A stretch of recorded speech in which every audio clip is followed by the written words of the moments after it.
The Rays, their pitching coach is Kyle Snyder, who I've learned some things about that I did not know. He was a 6'7" high school flash. I know he grew up in Houston. It may have been in Sarasota. And he went to North Carolina. And he was a freshman when Dean Smith was coaching his last year in Chapel Hill. How about that? Kyle says hello here on High Heat. Mr. Snyder, good to have you with us. How are you today, pal? Okay? Doing great. Thanks, Chris. Thanks for having me on. You got it. How about that, huh? You got a chance. I think Dean probably announced it right around the time you were going to school that first year. But you got a chance to be on that campus for the legendary coaches last year. That's quite a thrill for an 18-year-old kid. Let me get a sense on that. Go ahead. No question. I mean, I grew up in a basketball family. My father played point guard at Rice. And, to get an opportunity, I mean, I was a huge Michael Jordan fan growing up. Carolina was certainly on my mind for that reason. And just the legacy that Dean had left and getting the opportunity to see him coach a club, for the first time, or, my freshman year. Brian Roberts, who was the son of Mike Roberts, who was our head coach of baseball. Brian and I got to be close with one of the redshirt freshmen of that season.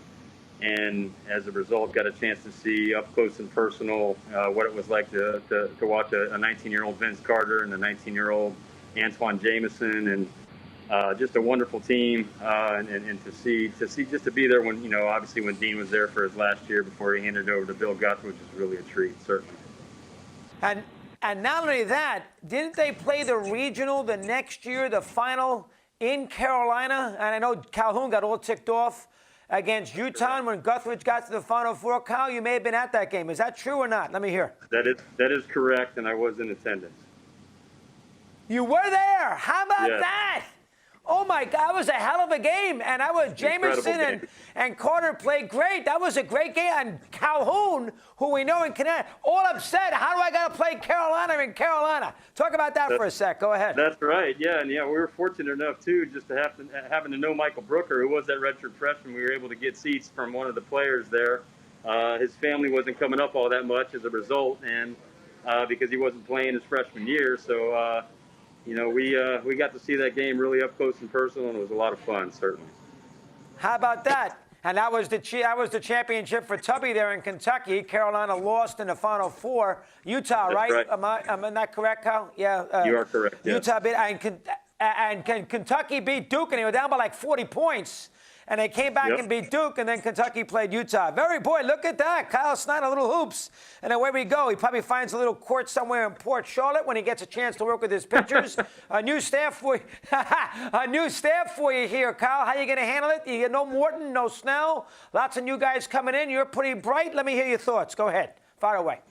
Well, we brought in a lot of guys, that have, it's a good mix of guys. You got some young talent, guys that are ready to take the next step, guys that got an opportunity last year and a successful, albeit shortened season. And then, bringing in the likes of Rich Hill, Michael Waka, Colin McHugh, some older guys, but yet, still have a lot left in their careers. And, I think it's going to be a good mix. We've added a lot of talent and a lot of depth, and that's what this is going to require. I mean, this season, just playing 162 games coming off the 60-game regular season, I think it's going to be a really big deal to have a good mix of guys that have been there, gone through a lot of different life experience, gone through a lot of different baseball experience.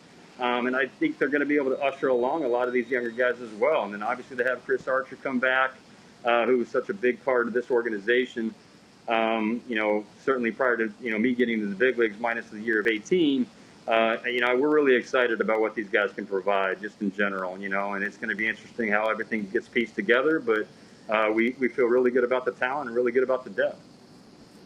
Last year, the bullpen had seemed to wear itself out a little bit come postseason, maybe late in that Houston series, and then, of course, going into the Dodgers series. Something that it was unavoidable the way the year was set up and all those postseason games at the extra round. Give me some thoughts on the extra wear and tear last year, Kyle, how it affects this year's team with that bullpen. A lot of pitches thrown by those guys out there resting in the bullpen. Thoughts on that? Go ahead. Yeah, you're exactly right, Chris. We're not going to certainly not be able to manage the bullpen the way that we managed the bullpen last year in the regular season. And that 60-game set, it was a unique postseason just given the number of consecutive games played in those division series and championship series.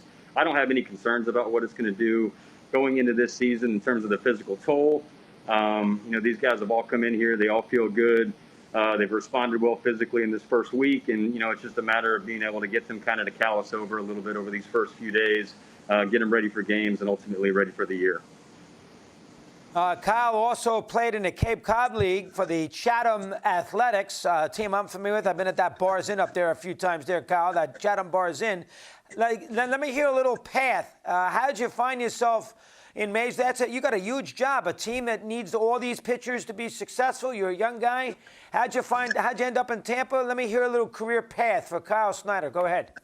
Well, certainly. Once I realized I was done torturing myself and I was no longer good, I'm not sure I was good at any point, but, I had quite a few injuries. In 2011, I had a chance to go down to winter ball, and, I stumbled into an interview with the Tampa Bay Rays for their short season affiliate Hudson Valley Club. And I've been forever thankful, just given what I've been exposed to in terms of what this organization's done over the years in terms of pitching development, how ahead of the game they've been analytically. I've been able to absorb a lot of that stuff and really be counseled by a lot of really important and really impactful, pitching minds. And, it's given me an opportunity to come here. You had mentioned, I grew up in Sarasota, so I'm somewhat of a local kid, coming through the ranks here, and went to Riverview High School. And obviously the Tampa Bay Rays have been our hometown club the entire time. So it's been really nice just to, get the opportunity initially to work myself, kind of through the minor league system. I was a coordinator in 2014. I spent 3 years in Durham, which is our AAA affiliate, and now entering my fourth season in this particular role. And I couldn't be happier about where I am. Hey, there was another 6'7", I don't know if you're a lefty, but there was another 6'7" gangly kid who was in the Hudson Valley area, too. I think we all know who he is, and he coached your favorite player. That's Phil Jackson. Did you know that? That's right. With the Albany Patroons a long time ago. You did know that. But you were a good sports fan. Good for you. And Hudson Valley's not that far away from, the Northeast, so you know this area pretty well. All right, give me some thoughts here on McHugh. Didn't pitch last year. Hill's 41 years of age. Let me get some thoughts on him, too. And of course, Waco, who was, a couple years ago was a real good pitcher, not been so good lately. Those three are important. Let me get a little sense on them before you go. Go ahead. Sure. Yeah. No, Michael Wacha, last 2 years, has been dealing with some injuries that, I think, probably held him back a little bit. But, physically, he's 100%. He was up to 95 a couple of times in his live BP yesterday. Rich Hill is yet to throw to hitters, but had an exceptional bullpen today.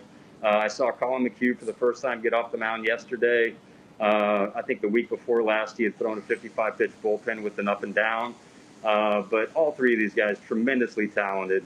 Michael Wacha in particular, I really feel like there's a good chance that he's going to be able to rebound here. He's still a young guy, very strong, physical presence, and has a lot of postseason experience and can bring a lot to the table as far as that's concerned. But, I'm really excited to get to know those guys, get an opportunity to build a relationship with them, and excited for what they can do, not just between the lines, but certainly in the clubhouse as well.